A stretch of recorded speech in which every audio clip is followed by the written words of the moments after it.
إن الحمد لله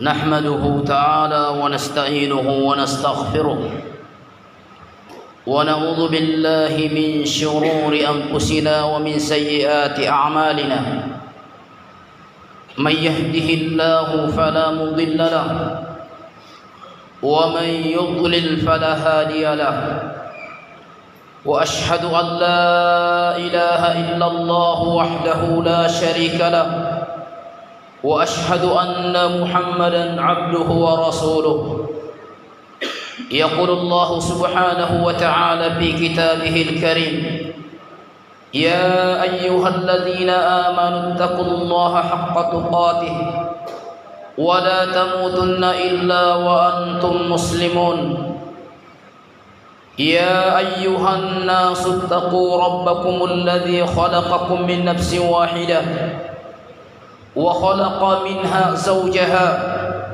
وبث منهما رجالا كثيرا ونساء واتقوا الله الذي تساءلون به والأرحام إن الله كان عليكم رقيبا يا أيها الذين آمنوا اتقوا الله وقولوا قولا سديدا يصلح لكم أعمالكم ويغفر لكم ذنوبكم ومن يطع الله ورسوله فقد فاز فوزا عظيما فإن خير الحديث كتاب الله وخير الهدي هدي محمد صلى الله عليه وعلى آله وسلم وشر الأمور محدثاتها وكل محدثة بدعة وكل بدعة ضلالة وكل ضلالة في النار أيها الناس jamaah Jumat yang dimuliakan oleh Allah Subhanahu wa taala.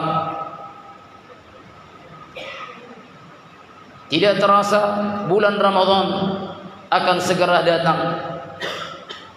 Bulan yang penuh dengan pengampunan dan rahmat Allah Azza wa Jalla bagi mereka-mereka yang beramal di bulan tersebut. Nabi alaihi salatu wassalam menyebutkan dalam beberapa hadis yang menunjukkan tentang keutamaan bulan Ramadan bagi orang-orang yang berpuasa dan melakukan qiyamul Ramadan. Dalam Sahih Bukhari dan Muslim dari hadisnya Abu Hurairah radhiyallahu anhu, Nabi alaihi salatu wassalam berkata, "As-salawatul khamsu wal jumu'atu ila al-jumu'ati wa ramadhanu ila ramadhan mukaffiratun lima bainahun." Sesungguhnya pelaksanaan salat 5 waktu ke 5 waktu berikutnya, demikian pula pelaksanaan Jumat ke Jumat berikutnya, Ramadan ke Ramadan berikutnya, mukaffiratun lima bainahunna, adalah merupakan penggugur dosa di antara waktu-waktu tersebut. Iza jutunibatil kabair, apabila dosa-dosa yang besar dijauhi. Dalam hadis ini menunjukkan jemaah sekalian bahwasanya Ramadan, puasa Ramadan ke puasa Ramadan berikutnya adalah merupakan penggugur dosa bagi mereka-mereka yang beriman, bagi mereka-mereka yang beramal di bulan tersebut.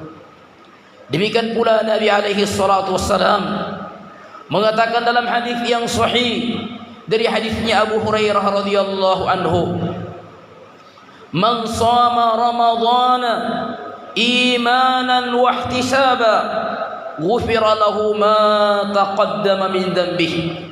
Siapa saja yang melakukan puasa Ramadan dengan penuh keimanan, itu dia mengimani akan wajibnya perkara tersebut, wahtisaba, dan jika dia melakukan puasa karena mengharapkan balasan dari Allah, ghufira lahu ma taqaddama min dhanbihi, maka akan diberikan penggugur dosa, akan diberikan pengampunan pada dosanya yang telah lalu. Juga dalam hadis yang sahih Nabi alaihi salatu wassalam mengatakan, wa man qama ramadhana imanan wa ihtisaba ghufira lahu ma taqaddama min dhanbihi. Barang siapa yang melakukan salat di waktu malam yang kita kenal dengan salat tarawih, man qama ramadhana, siapa yang melakukan qiyamul Ramadan, itu salat di malam hari, salat tarawih dengan penuh keimanan dan juga mengharapkan balasannya dari Allah, ghufira lahu ma taqaddama min dhanbi, maka akan diberikan pengampunan pada dosanya yang telah lalu. Jemaah Jumat yang dimuliakan oleh Allah Subhanahu wa taala, maka hendaknya setiap dari kita bersemangat dan merasa senang dan merasa gembira dengan datangnya bulan Ramadan. Jangan sampai datangnya bulan Ramadan dianggap sebagai sesuatu beban yang berat bagi setiap orang, wallahul musta'an.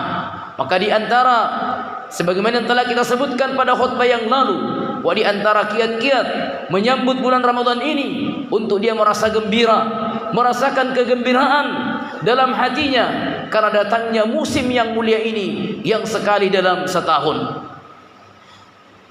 Ikhwani fiddin rahimani wa rahimakumullah.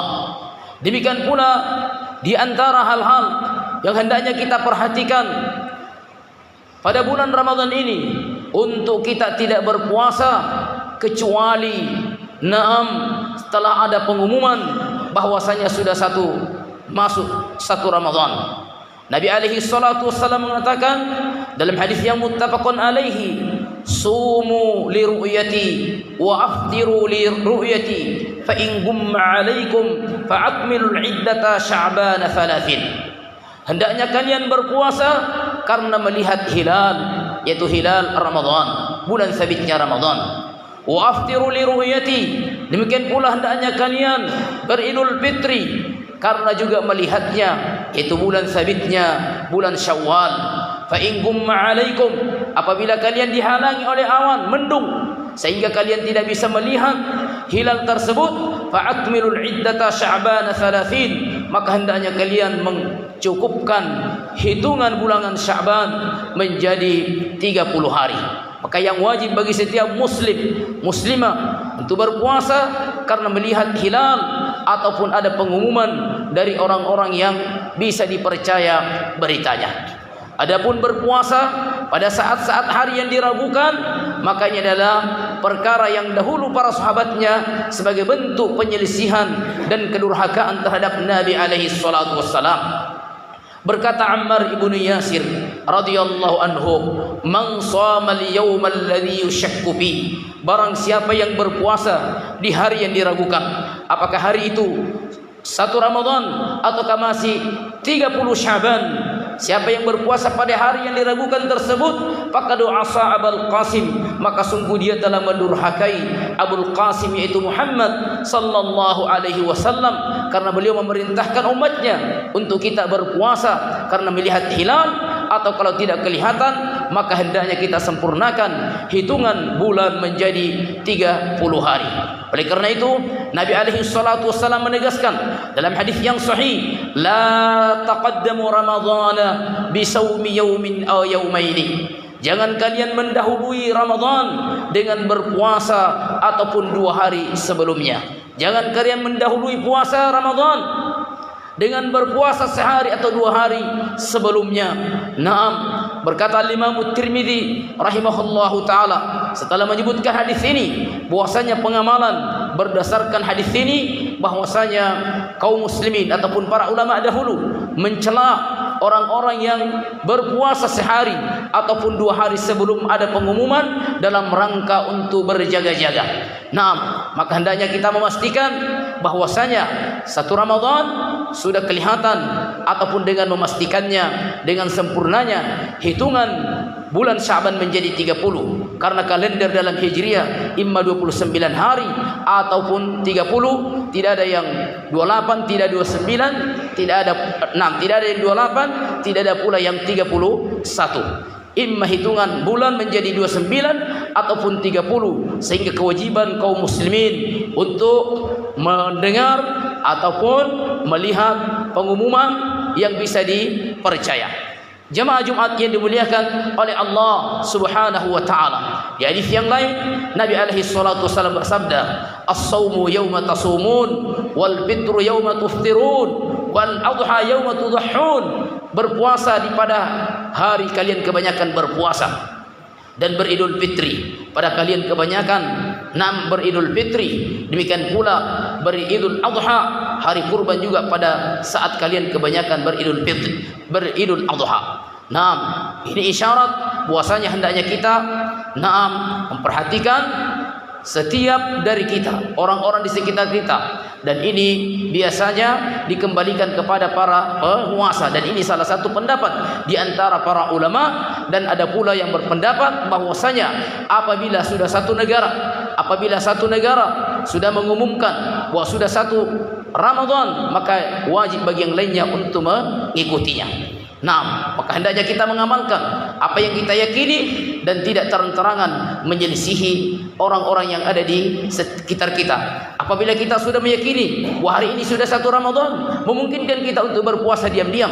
Dan apabila kita sudah meyakini bahwasanya ini hari sudah satu Syawal, karena adanya sebagian negara kaum muslimin yang sudah mengumumkan memungkinkan kita untuk melakukannya, yaitu dengan berbuka secara diam-diam tanpa berusaha untuk menyelisih penguasa yang ada di tengah-tengah kita, karena menyelisihi mereka adalah dikhawatirkan mendatangkan fitnah yang lebih besar. Dan itu yang dipatwakan oleh para ulama kita, untuk mereka berbuka secara diam-diam ataupun berpuasa secara diam-diam.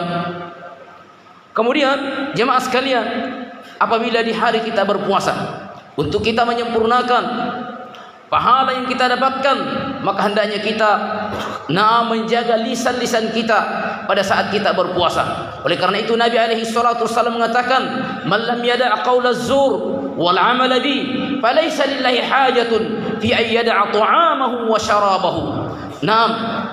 Kata Nabi alaihi salatu wassalam, siapa yang tidak meninggalkan ucapan-ucapan zur, ucapan dusta, ucapan namimah, adu domba, wal amala bih, dan mengamalkannya, falaysa lillahi hajat fi ayyada ta'amahu wa syarabah, maka sungguh Allah tidak memiliki hajat pada orang itu ketika dia meninggalkan makan dan minumnya dan juga syahwatnya.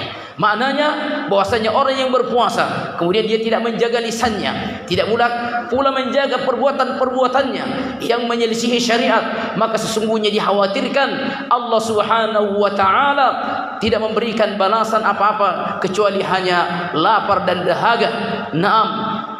Sebagaimana yang dikatakan oleh Nabi alaihi salatu wassalam, rubba shaimin, puasanya boleh jadi orang yang berpuasa, laisa min hadhihi min siyami atau fi siyamihi illa al-ju' wal 'atash, boleh jadi seseorang yang berpuasa dia tidak mendapatkan puasanya kecuali hanya lapar dan dahaga. Kenapa? Dia hanya menahan dirinya dari makan dan minum ataupun syahwatnya, sementara dia tidak berupaya menahan lisannya untuk tidak melakukan adu domba, tidak melakukan namimah, tidak melakukan agibah, dan ini semua bisa mengurangi kesempurnaan pahala puasa kita. Olehnya itu, di samping kita menahan lapar dan dahaga, menahan syahwat kita di siang hari, maka kita dituntut untuk menjaga lisan-lisan kita supaya puasa kita menjadi sempurna. Karena sesungguhnya balasan bagi orang-orang yang berpuasa adalah al-jannah, surga. Nabi alaihi salatu wassalam pada saat ditanya oleh seseorang dari hadisnya Jabir radhiyallahu anhu, anna rajulan sa'ala Rasulullah sallallahu alaihi wasallam, seorang laki-laki bertanya kepada Nabi alaihi salatu wassalam, ya Rasulullah, ara'aita idza shallaitul maktubat wa sumtu ramadan wa ahlaltul halal wa haramtul haram a'adkhulul jannah? Qala na'am. Orang itu bertanya, wahai Rasulullah, bagaimana pendapat anda jika saya menjaga salat 5 waktu, menjaga puasa Ramadan, menghalalkan apa yang halal, mengharamkan apa yang haram, a'adkhulul jannah, apakah saya bisa masuk surga? Qala na'am, iya, tentu saja engkau akan masuk surga. Na'am, demikian Nabi alaihi salatu wassalam menjelaskan bahwasanya salat 5 waktu, demikian puasa Ramadan adalah jaminan-jaminan untuk seseorang masuk surga. Oleh karena itu, tidaklah pantas bagi seseorang di siang hari di bulan Ramadan semangat dia puasa kemudian dia meninggalkan salat 5 waktu. Betapa banyak orang yang bangun semangat sahur, bangun salat, bangun bersahur untuk puasa, tetapi dia meninggalkan salat 5 waktunya, maka sungguh tidak ada faedah bagi orang-orang yang seperti ini. Naam, kenapa? Karena orang-orang yang meninggalkan salat jamaah sekalian, Nabi alaihi salatu wassalam menghukuminya sebagai orang-orang yang kafir, bukan muslim. Al-ahdul ladzi bainana wa bainahumus shalah, faman taraka as-salata faqad kafar. Perjanjian antara kami dengan mereka adalah pada salat. Maka siapa yang meninggalkan salat, maka sungguh dia telah kafir. Dan orang yang kafir tidak akan diterima puasanya jamaah sekalian. Maka ingatkan kepada saudara-saudara kita, orang-orang yang kita cintai, agar mereka menjaga salat 5 waktunya dan menjaga puasa Ramadan mereka, karena sesungguhnya yang memerintahkan kita untuk puasa itu juga yang memerintahkan kita untuk salat. Bahkan sebelum puasa kewajiban kita adalah menjaga salat 5 waktu kita, karena demikian Nabi alaihi salatu wassalam menetapkan urutan. Yang pertama syahadat tauhid, kemudian salat, kemudian zakat, kemudian puasa, kemudian berhaji. Semoga Allah Subhanahu wa taala memberikan kepada kita taufiknya sehingga kita dapat menjumpai bulan Ramadan di tahun ini dalam keadaan sehat walafiat, dalam keadaan semangat, dalam keadaan kita diberikan taufik untuk beramal. Karena sesungguhnya walaupun datang bulan Ramadan, kalau kita jadikan bulan tersebut sama saja dengan hari-hari dan bulan-bulan sebelumnya, maka kita akan menjadi orang yang merugi. Nabi alaihi salatu wasallam mengatakan, ragima anfu rajulin dakhala alaihi Ramadan thumma salaha qabla ayyukfar. Sungguh merugi, dan sungguh merugi kata Nabi alaihi salatu wasallam, datang padanya bulan Ramadan, kemudian bulan Ramadan selesai, kemudian dia tidak mendapatkan ampunan. Kenapa dia tidak mendapatkan ampunan? Dia tidak beramal di bulan tersebut. Dia tidak beramal di bulan tersebut, tidak puasa di siang hari, tidak pula salatnya, tidak pula tarawihnya. Naam, wala haula wala quwwata illa billah.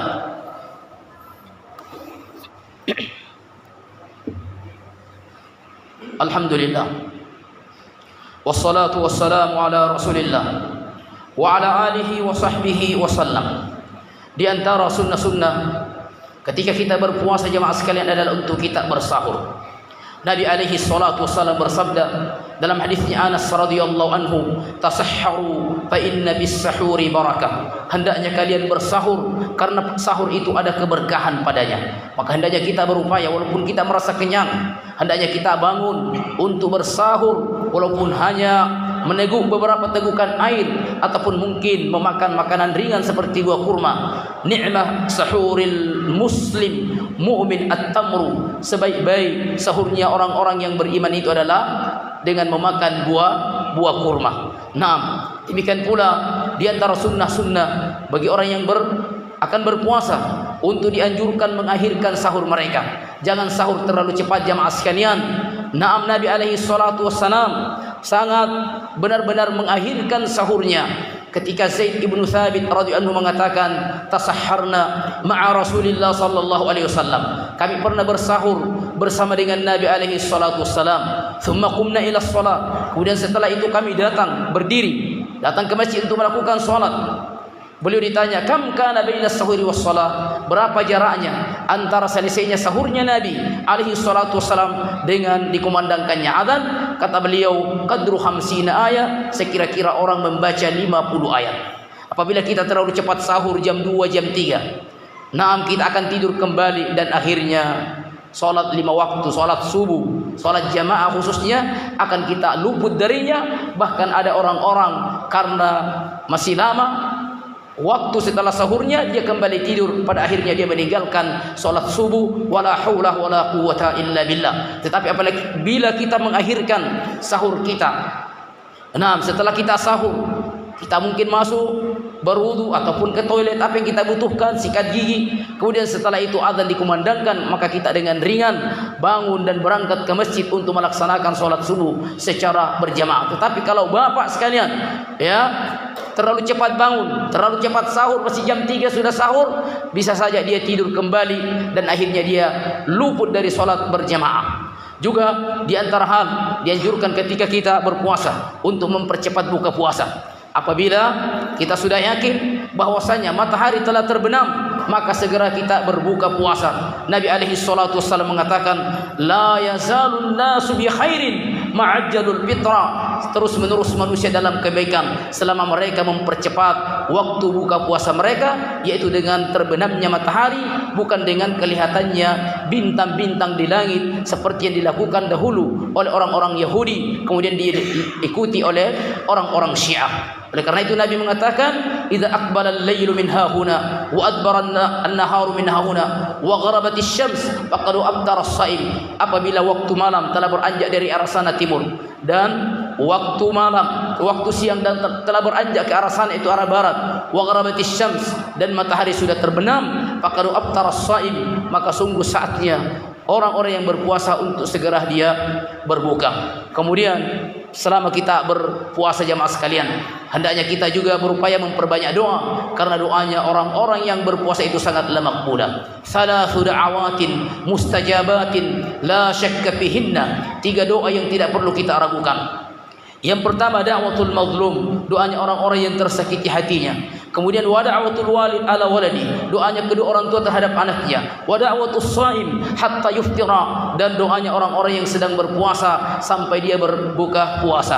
Juga di antara hal yang sangat diinginkan supaya kita bersemangat menyiapkan buka puasa bagi saudara-saudara kita, walaupun hanya memberikan air minum. Nabi alaihi salatu wasallam bersabda, "Man fattara shaima falahu mithlu ajri shaim, ghaira annahu la yanqusu min ajri shaim." Siapa yang memberikan buka puasa kepada seseorang, maka dia akan mendapatkan pahalanya seperti orang yang berpuasa itu ketika dia memberikan buka puasa tanpa mengurangi pahalanya orang yang sedang berpuasa. Maka dalam hadis ini hendaknya kita bersemangat menyiapkan walaupun hanya sekedar air minum 1 gelas di setiap harinya. Kita harapkan air minum yang telah kita siapkan diminum oleh orang-orang yang sedang berpuasa, sehingga kita pun mendapatkan nilai pahala seperti pahalanya orang yang sedang berpuasa tersebut. Allahumma inna nas'aluka al-huda wat-tuqa wal-'afaf wal-ghina. Allahumma inna nas'aluka al-jannah wa ma qarraba ilayha min qawlin aw 'amal. Allahumma rabbana atina fid dunya hasanah wa fil akhirati hasanah wa qina 'adzaban nar. Wa sallallahu ala Muhammadin wa ala alihi wa sahbihi wa sallam. Walhamdulillahi rabbil alamin. Allahu akbar, Allahu akbar.